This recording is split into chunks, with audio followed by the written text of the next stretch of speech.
Profitant de son séjour à l'Issala, Monseigneur Donatien Cholet, en sa qualité de coordonnateur national des projets sociaux et économiques à impact visible, financés par les gouvernements congolais au profit des 48 diocèses, a visité les réalisations du diocèse de l'Issala pour la première et la deuxième tranche et travail des titans réalisés par les diocèses. Ça renforce la fierté que j'ai pour notre Église catholique.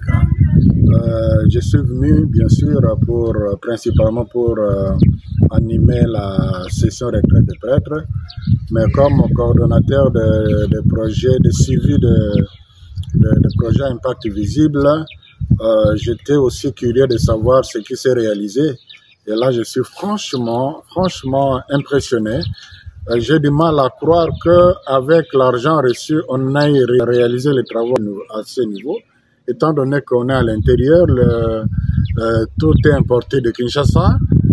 Bon, je sais que la main-d'œuvre est un peu moins chère ici qu'à Kinshasa, mais quand cela ne tienne, c'est vraiment impressionnant.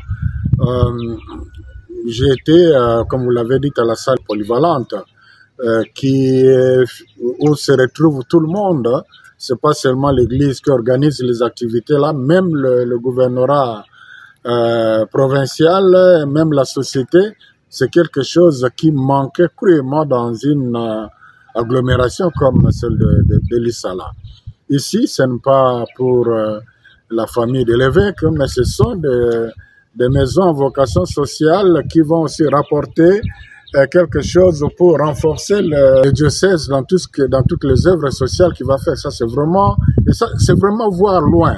Donc, c'est donner des moyens de façon continuelle pour continuer à servir la population et non bouffer, investir à une activité et puis après on manque l'argent pour pouvoir faire autre chose pour l'intérêt de la population.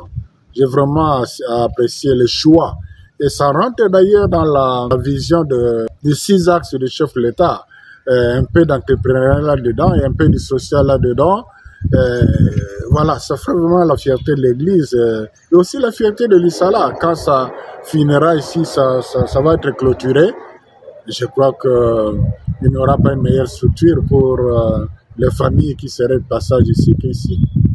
Nous avons fait le rapport à mi-parcours au chef de l'État il y a quelques mois avec images à l'appui.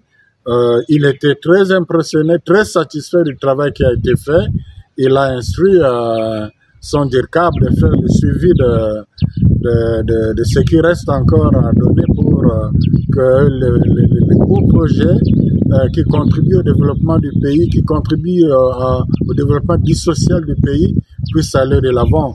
Et je suis en permanence en contact avec le DIRCAP du chef de l'État qui lui aussi suit de très près. Évidemment, ils ont beaucoup de choses à faire au même moment, mais il n'est pas distrait par rapport à ces projets.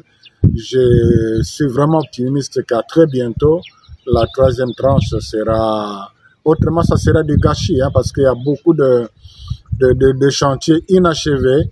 Et plus le temps passe, plus ça s'abîme, et surtout avec les pluies, on risque de vivre des situations, on a jeté l'argent plutôt que d'en utiliser pour servir. Et ils en sont conscients. Bon, je crois que la population elle-même sera le premier témoin de ce que l'Église, à travers le diocèse de l'Issala, fait pour la population. J'ai vu là, par exemple, l'hôpital du diocèse. L'entretien, le maintien de cet hôpital-là, ça ne peut pas se contenter seulement de petites recettes de pauvres gens-là.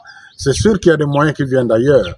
La population de l'Issala sait ce que l'Église fait en termes de la santé, en termes de l'éducation. Le diocèse de l'Issala, la population ne peut être qu'heureuse que le diocèse se donne des moyens pour pouvoir l'aider davantage.